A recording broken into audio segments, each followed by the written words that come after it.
Welcome to Simple Kicking with your host, James Hairston. Welcome, everybody. Today we have a very special guest. It's our first of this kind of creature. This is an agent.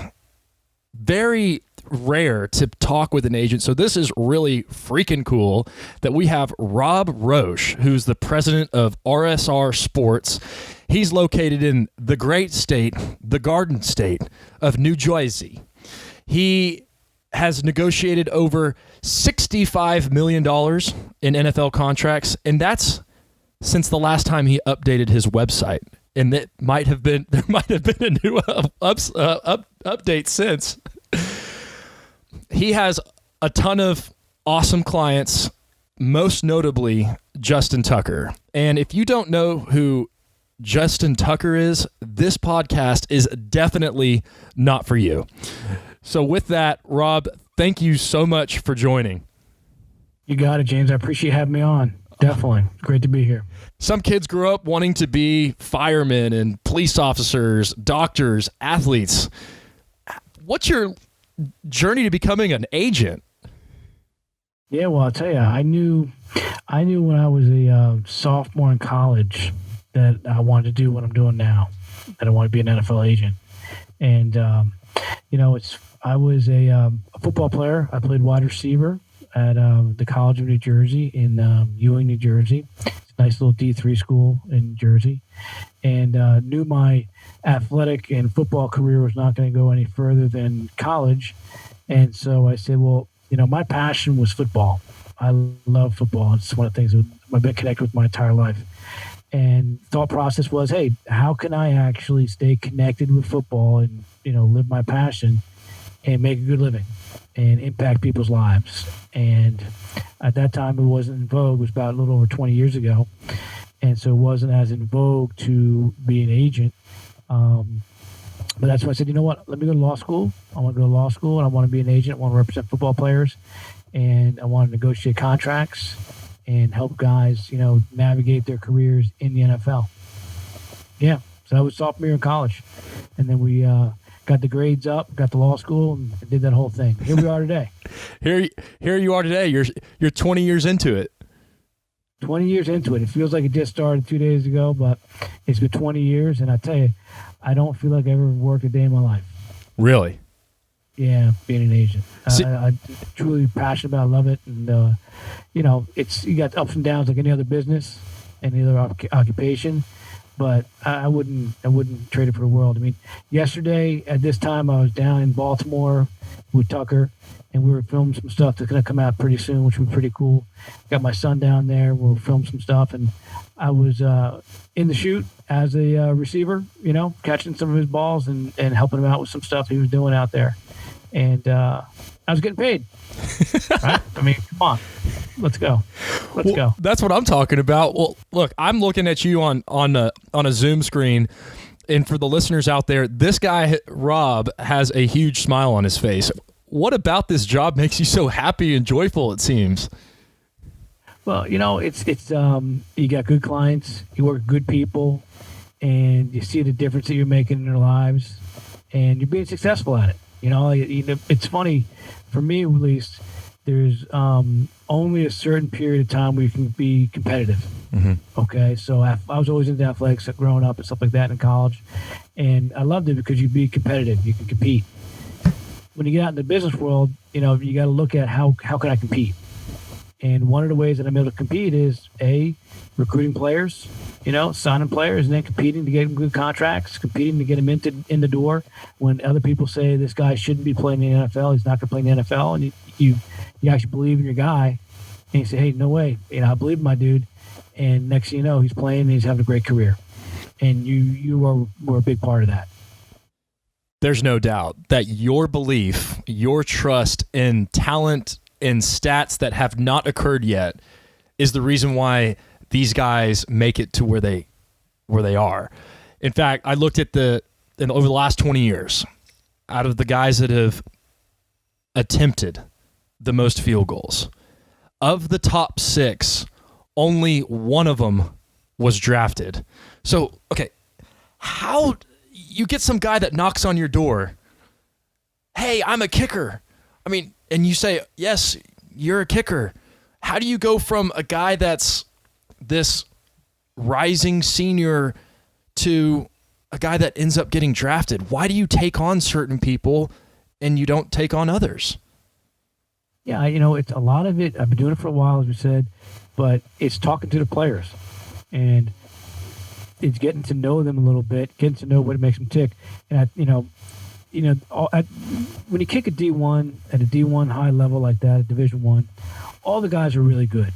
You wouldn't be at D1 level if you weren't a really good, technical, good kicker. So they're all, got very talented.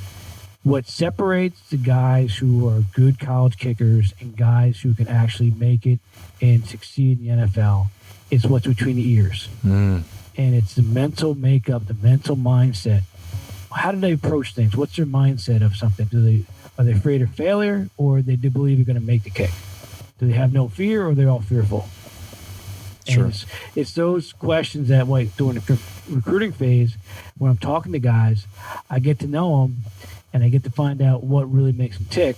Not that I got to analyze them too much, but you want the mental makeup to be such that you got a guy who your game's on the line. You put his butt out there, he's going to make the kick, and he's going to know he's going to make the kick before he steps on the field. And that's the difference between the good guys and the guys who are really talented at the next level. So once upon a time, you get a phone call from a 512 area code number, some Austin, Texas number. Some young buck Justin Tucker calls you. And tell me the story of how you looked into his eyes and you were like, this is going to be my guy. What was the story behind that? I tell you, it's there's certain points in your life that you remember where you were when something occurred. And, I recruited a lot of players that year. And one of the guys working for me, Joe, he had actually sent out a bunch of letters and stuff like that. We were tracking. Justin was one of the guys he identified to track. And we were watching Justin, watching his film. And so I sent him letters every week. I sent him to his parents' house and sent letters to his dad, Paul, and let him know that I was interested in him, that I saw what he was doing in Texas, that I was impressed with him and stuff like that. And I remember it was a Sunday, and I didn't hear anything, but I just kept sending him letters, that I was impressed with him. It was a Sunday, and I was at Lifetime Fitness, and I'm on the treadmill, and I'm running, and I get this phone call comes in from Austin, Texas number, right? It was Sunday, so I'm like, who the hell is calling me from Austin, Texas on a Sunday? Literally went in my brain. And I'm like, should I take it? I'm like, yeah. I'm like, all right, let me pick it up, So I'm like, Rob Roche. And he's like, hey, Robbie, this is Justin Tucker from University of Texas. And you've been sending letters to my family back home in Austin. And I wanted to talk to you about, what you're saying in your letters and the process and stuff like that. And so, I got off the treadmill and we talked, and that was the start of it. Yeah, that was the start of it. And in getting to know him, you could, no one knew. I had no idea, James, that he was going to be like as good as he is at this point. But you knew the mindset that he had, the mindset that he had to really be great. And it's that thought process. So that's how it started. And then, one thing led to another, we stayed in touch and stuff like that, and then signed him when the time came. And, he didn't have a lot of guys beating down his door in terms of teams to sign him. There was like 3 teams. There was the Ravens, obviously, the Cowboys, and the Bears. And, the Bears wanted him as a punter, and the Cowboys, wanted him as a kickoff, a combo guy in camp. And the Ravens, Jerry Rosberg and Randy Brown, and there's one more gentleman who's going to. I'd be remiss if I didn't. Vince Newsom of the Ravens. Vince Newsom. And I talked to Vince about another player at one point, and I said, this is way back when, during after the season was over, NFL season. And I said, Vince, this is a kid I'm going to sign. I want you to look at. I said, because I think he can really help you guys. And he said, well, send me the tape, Rob, and then we'll take a look at him and stuff like that. And it was Tucker. And because Cundiff, they had Billy Cundiff, who just missed a big kick. And if you remember, Justin kicked those big kicks against, Texas A&M, stuff like that. And I said, this guy brings something to the table that you guys don't have in your building right now. He has the ability to hit clutch field goals. And that's when it all started. Jerry Rosberg went down, looked at him, and kept it hush-hush that they were really interested in him. And my whole thing to Jerry was, who I'd known for years, I said, Jerry, will we have a chance to compete for the job straight up? And he said, yes, so have a chance to compete for a job. That second question is, are you going to give him preseason reps, preseason games? Preseason reps. Yes, we'll give him preseason reps. I said, that's all I can ask for. And it's up to him once he gets in there what he does. And, Justin, his credit was a beast. 100%. 100%. So, 100%. Randy Brown, a couple weeks ago, I talked to Randy's son, Tyler Brown. And Tyler, yeah. So he's the kicking coach over at University of Michigan. And Randy, who we're Rob's talking about, is the special teams coach for the Baltimore Ravens now. And Ty said, making a 60-yarder might get you a job. But in your opinion, Rob, what is the difference between getting a job versus keeping a job? It's that consistency. It's that consistency that Randy Brown knows when he puts Justin out there, regardless whether it's 35, 45, and for Justin, back to 60, I would say, that he's going to make that kick. For Justin, at least 90% of a clip, he's going to make those kicks. Easy kicks, hard kicks, but just making the kicks one at a time. And that's the one thing I stress to my guys. I always stress to my clients. You take it one kick at a time. That 1.33 seconds, you stay focused, stay in the moment for that 1.3 seconds. Next thing you know, good stuff's going to happen. Again, we're speaking with Rob Roche. He's the president of RSR Sports. He's an NFL agent who's been doing this for 2 decades, and he is the agent of Justin Tucker, who is arguably the best kicker to ever tie his shoes for a ball to hit his foot. You name it. We're talking about his mentality. We're talking about keeping a job, and Rob just talked about consistency. Sometimes getting hurt happens, though. Stephen Gostkowski got hurt last season, and the Patriots really needed a guy. And Bill Belichick seemed hesitant to bring anybody in. And you're sitting there on the sideline. Maybe you have a couple guys that are what you deem NFL ready. What are you thinking during times like that? My thinking is I'm going to put Justin Rohrwasser there in the draft coming up in 2020. Which he did in the 2020 NFL draft. The Patriots select Justin Rohrwasser, first kicker drafted in the NFL. Okay, so tell me about that story. What was that like? Well, I'll tell you, Justin, he's got a leg. He's got a leg. And he's got swag, too. So I'm recruiting Justin Rohrwasser. I'm watching him, looking at him. And there's one game that sealed the deal for me that I wanted to work with Justin Rohrwasser. Okay? It was a rainy game against Western Kentucky. And you guys can Google it on the podcast, whoever it is. But a rainy game against Western Kentucky. Game's on line. He had a 51-yard field goal. Okay? Other coach had 2 timeouts. Had 2 timeouts left. Mind you, it's pouring rain. Okay? Justin gets up, bang, hits the first one. Okay? Coach across the sideline called timeout. So he had to redo it. Okay? Justin looks over at him, blows him a kiss. Taps a vein in his arm, stuff like that. So I got ice in my veins. Lines it up, boom, hits it again. Hits it twice in a row. 51-yarder in the rain to win the game. Okay? Coach iced him again. Now, meanwhile, the opposing coach is going nuts at this point. I don't know his name, but he's going nuts because the refs keep giving Justin the opportunity to actually have a practice kicks. But he's making them. He's crushing them. He's crushing them 2 in a row. And so Justin's standing there looking across the field the other sideline saying, okay, I'm ready to go. Yeah. Third one, lines it up, boom, crushes it, wins the game. Okay.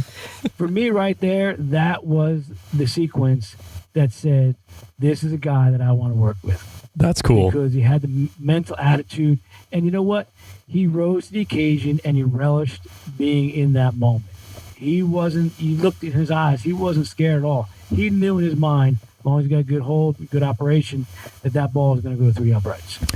So Chris Sailer was on the podcast last week, and he talked about those pressure moments. And in his opinion, being a kicking instructor who's probably seen hundreds of thousands of footballs, he says that at least for him, he really enjoyed kicking.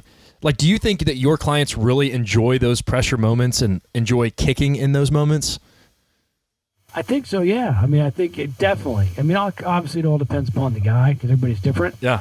But I would say if you're going to kick in the NFL, you're going to want those moments. And it all goes to performing. Like Tucker, he's, an opera singer and he's a performer. And when he goes out to kick, he goes out to line up, he's performing, basically. Sure. And, the good ones really want to be in that moment. They want the ball. It's like a receiver. I play wide receiver. You want the third down, third and long. You want to be the guy to throw the ball to. So, but I do think, as Chris said, you do love those moments. You do love those moments. Gosh, that's cool. Most of my guys do. Yeah. And now, are you the guy on the sideline, like the helicopter parent that puts both arms up in the air, screaming, going crazy? Oh, he made the kick! Like, what's your reaction?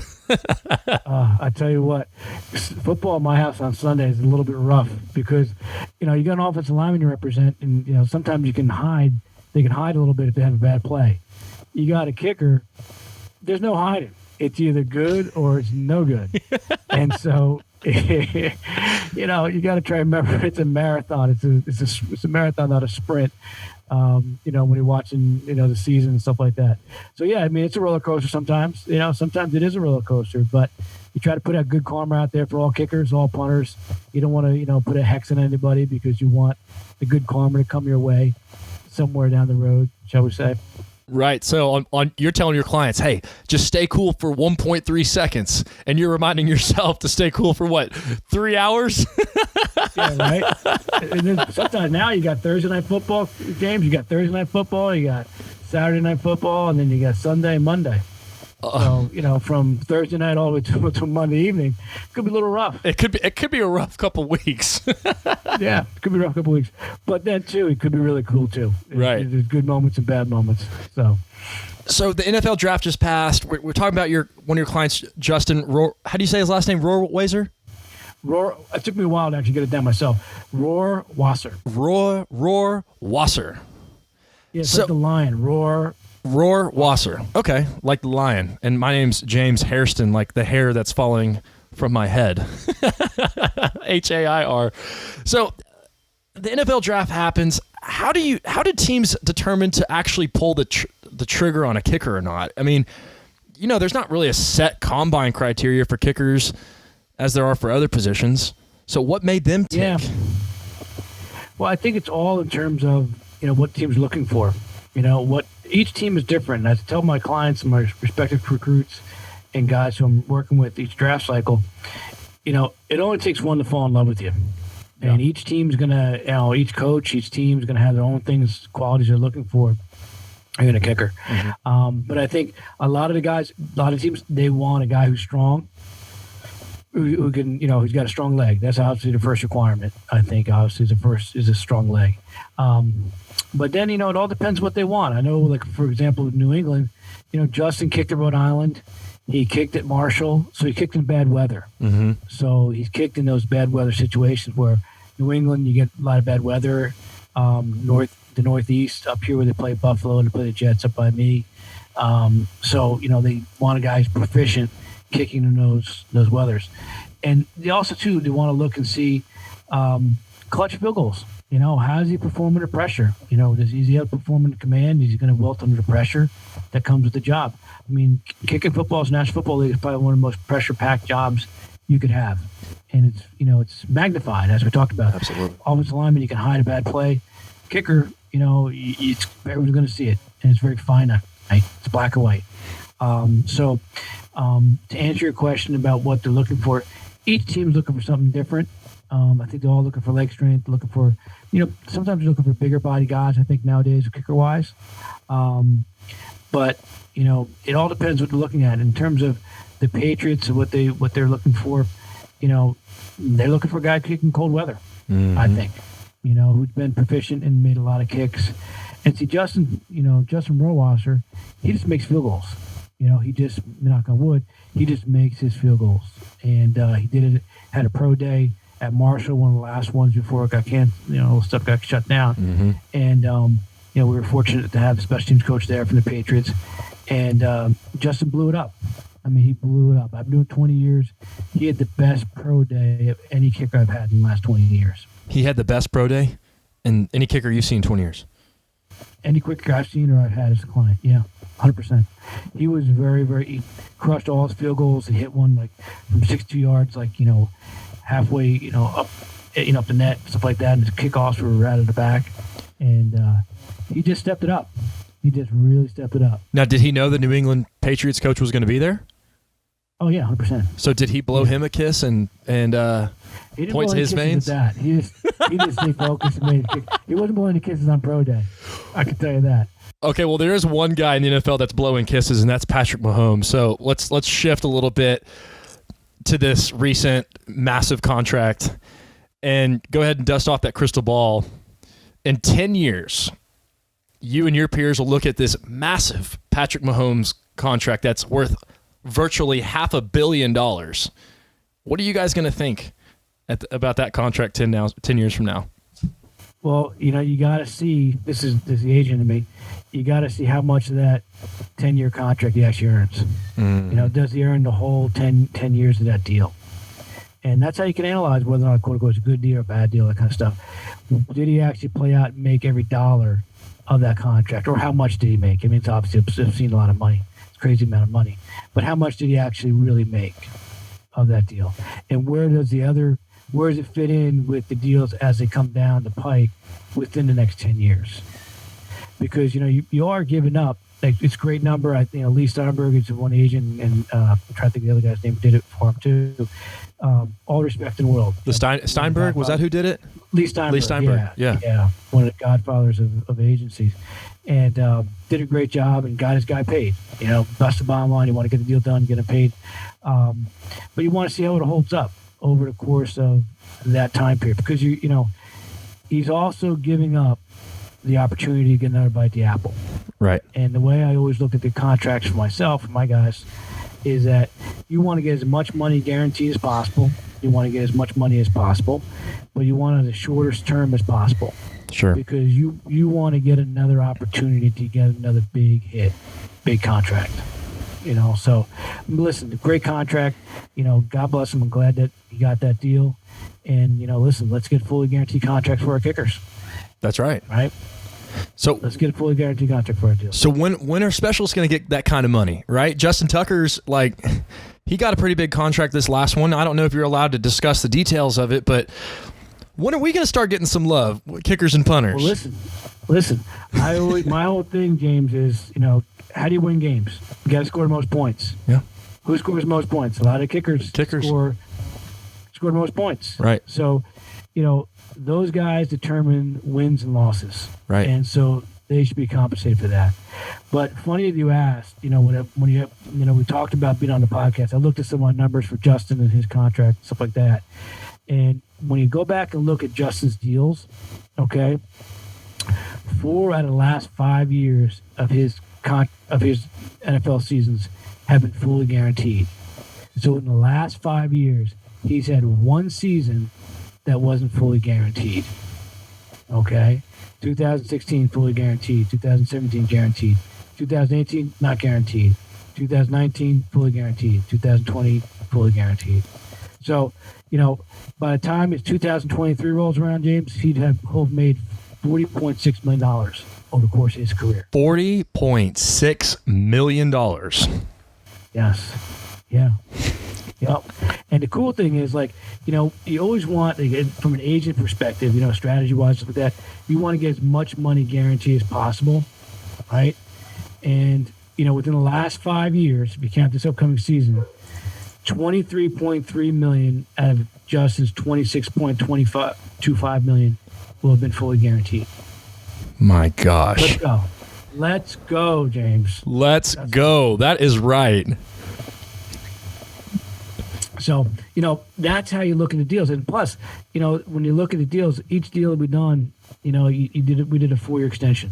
Mm-hmm. Okay, so granted, Justin, if he's kicking well and doing a great job, the Ravens would come to you after 3 years and say, let's extend him out, which they did in the last contract we did. They came to us and said, listen, we really like what he's doing. Yeah. Let's try to extend him out and get him taken care of. And the Ravens, to their credit, have done a great job of keeping Justin and paying him where he should be paid, and keeping him happy, basically, kicking footballs. Since 2012, 23% of NFL games have been decided by 3 points or less. Yeah. If you look at the Ravens games that have been decided by 3 points or less, if anybody saw a tweet last week about the NFL showing game winners from the 2019 season alone, there was 12, and Justin represented 2 of those, I believe. Yeah, I know. So they're not chip shots either. No, they're not chip shots. They're tough situations. And what you said earlier on how you determine whether or not to represent a guy is his mentality, the desire, the drive to want to make those big time kicks. Right.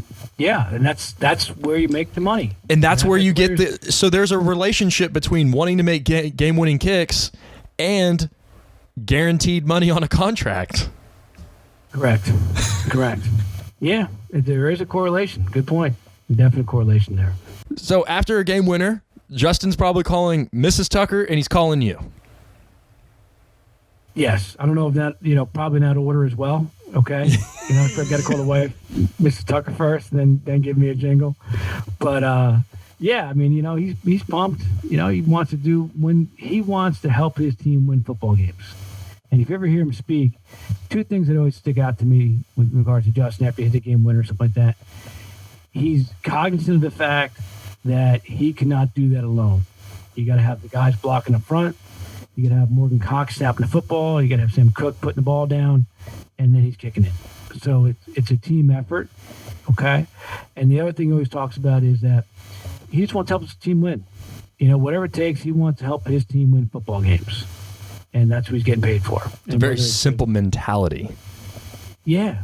Yeah, if you break it down and just keep it simple, it's not too bad, So you've probably found yourself in your career wearing many hats. You're agent, you're a coach in some cases. Earlier you sounded like a counselor.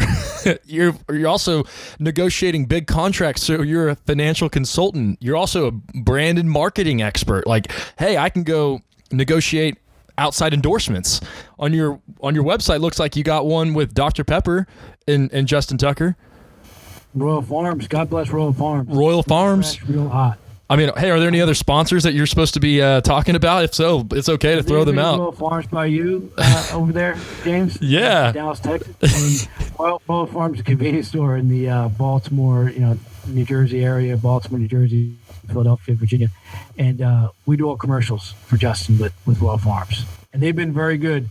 Royal Farms has been very good to Justin and the Tucker family, shall we say.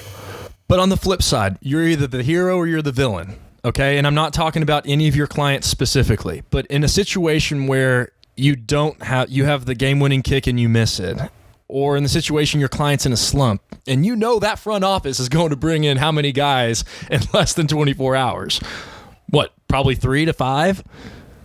Yeah, the Gong Show. They bring in a bunch of guys to see what happens. So your client knows that, you know that, but how are you processing this and supporting and loving your client through that really gut-wrenching time? Just keeping it real. You got to keep it real, James. You can't sugarcoat it and stuff like that. At least I don't. But you keep it real and say, listen, this is the deal. They're going to bring in, at this point, even before you even know it, they're going to bring in guys. Right. So you say, most likely they're going to bring in guys this week. Can't control it. You cannot control what you can control. And you try to break it down and keep it as simple as possible because you can't control who they're bringing in, what happens, all that kind of stuff. And I always tell my guys, try not to focus on the outcome. Focus on executing what you need to do. And so what you need to do is get your head together, do what you need to get your body right, and get yourself ready to go. So given the opportunity to go back out there, you're making your kicks. You make your kicks, good stuff's going to happen. That's always tell my guys. You make your kicks, good things will happen. You focus for that 1.3 seconds. That's boom. it. You're right there. You got it. 1.3 seconds. You got to be in the moment. You got to execute what you need to execute within that time frame, and good stuff's going to happen. Okay, for you, though, when you have to execute, right? I recently read a book by an FBI negotiator, and this guy, his name's Chris Voss. The book's called Never Split the Difference. You've got to execute at the table with these guys. What does that look like and feel like? And do you have any stories about where it got real tense? Or, I mean, what does that world really look like? Yeah, no, I mean, I'll tell you, the one thing I think that I always try to do with regards to negotiating contracts with my clients is I try to be a good listener. And I want to listen. I want to listen to what's important to my client, what's really important to them. Because at the end of the day, I'm representing my guy. And, my job is to go in there and do what he wants and get the best deal for him where he wants it. And so I got to listen to my client. But more importantly, I got to listen to the other side. Because if you listen, the other side will tell you all you need to know, most likely, most of the time. And they'll tell you what's really important to them. And if you know what's really important to the other side, you can use that in, when you're doing your negotiations. So, you can give them what they really need or, a form of what they really need, but you can get what you really want too. And you get a sense of how far you can push them. And that's always a key thing, is how far can you push it before the whole thing blows up. Right. And, you push it as far as you can and say, okay, you advise your client, this is where I see us getting this deal done. And we can get it done right here. And I always say, one of my terms of art is I got to land the plane. Okay? You get so close and you're hovering, hovering over the top, and you got to land that plane and get that deal done. Because if you don't get the deal done, you don't get the deal done. Basically. Sounds pretty simple, but it's true. So you're listening in order to figure out, what does this side really want? What do they value? How do they make decisions? Correct. And it's preparation too. You can look and see how, as long as it's the same contract negotiator, same GM, you can look at how they structured their deals in the past. And it's cliche, but the biggest indicator of the future is the past. Okay. So you can see what they've done in the past, and you can try to use that to your advantage in terms of how you structure your proposals and stuff like that. So maybe is the scariest words for an NFL team guaranteed money? Is that what they push back the most on? Like, I'm not giving guaranteed money. Are you kidding me? This guy's a kicker. No, let's make it all incentive bonus. No, get out of here, Rob. No. You tell your client we're not doing guaranteed money. Get the hell out of my office. Listen, James, I've been in a hotel room once with regards to negotiation with a team, and the GM said, "You're fucking insane. You're insane. You're never going to get that for this guy." And you got to sit there, look him right in the eye and say, okay, you might not want to pay him that, but somebody's going to pay him that. Or more. Yeah. Show me the money, my man, because look, my client. Well, you got it, you got to make sure you got that other guy in your back pocket that the guy's going to pay the more money, because you don't want to have to go back to your tail between your legs to the GM and say, well, maybe you're right on that one. But, in that situation, I got the guy more money someplace else. Wow. A bunch more money. It's a business. You're talking about executing at the highest level, not only on the field for your client, but you're executing at a very high level as well. And it sounds like you're doing it through listening, and it sounds like you're getting it done.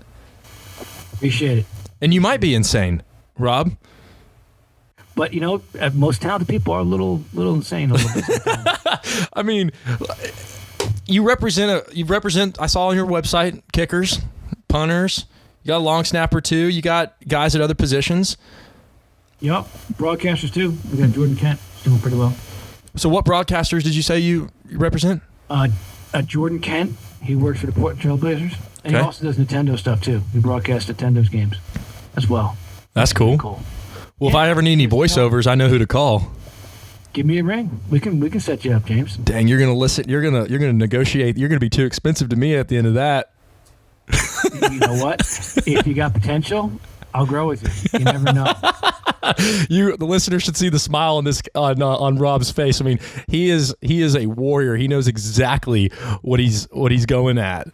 Okay, as we wrap this up again, this is Rob Roche. He's the president of RSR Sports. He's the agent for Justin Tucker, for Justin Rohrwasser. He has been in the game for 20 plus years. And he's told us a lot of nuggets of wisdom so far. Now, you did play wide receiver? You got it. Did you ever kick? Have you ever attempted a field goal? My son, when he was younger, one of my sons, the older guy, Luke, he was actually working to kick some field goals back in the day when he was younger. And so we just go out and kick field goals. And I think the farthest I got back was like 30 yards, maybe. Mm-hmm. Yeah, 30 yards. But it wasn't pretty. We didn't have the ball, didn't have the rotation and stuff like that. So I'm going to stick to what I know best, James. Uh-huh. And that's helping the guys make the money and getting the money as opposed to kicking a football. You got to know your limitations in life. And kicking footballs is one of my limitations, that and golf. So there's a lot of guys that kick footballs, punt footballs, that are listening to this podcast, and they're hearing an agent, and maybe their heart's racing because maybe they get a letter from you. But what do you tell a guy who's a young freshman, underclassman in college, and he's saying, I want to be an NFL kicker and punter? I say don't look at being an NFL kicker or punter. Go make your kick. It's right in front of you. Go execute your punt that's right in front of you, and do that consistently over and over again, and you might have a shot. You might have a shot. Might have a shot. And the other thing I tell guys is, there's a lot of people there's a lot of naysayers out there, I would say, like, you can't do that, you're not going to do that. Don't listen to them. Believe in yourself. If you believe in yourself and you believe in your ability, work your ass off. Work your ass off.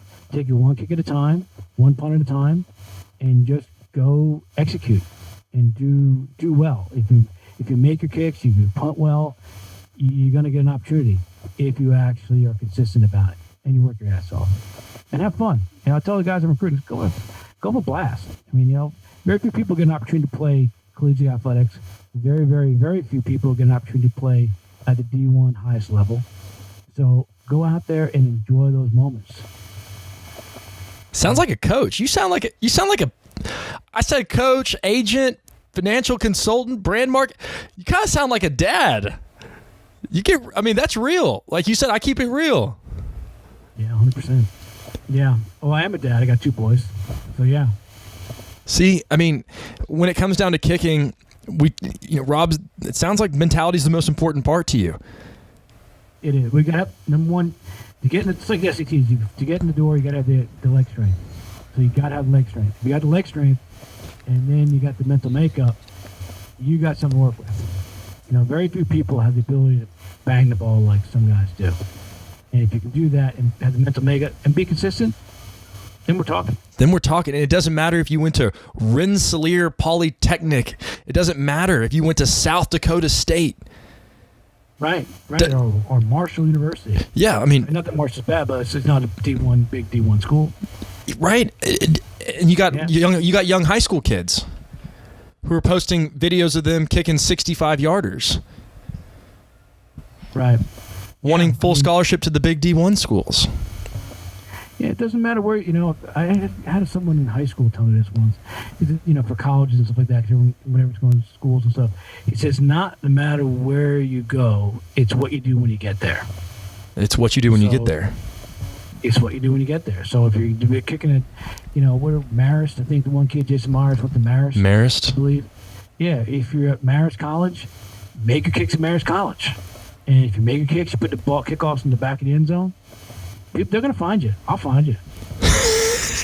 I'll find you. I'll hunt you down. So, I'm from Texas, out here in the prairie. When you're out at the ranch, when those vultures know, they know.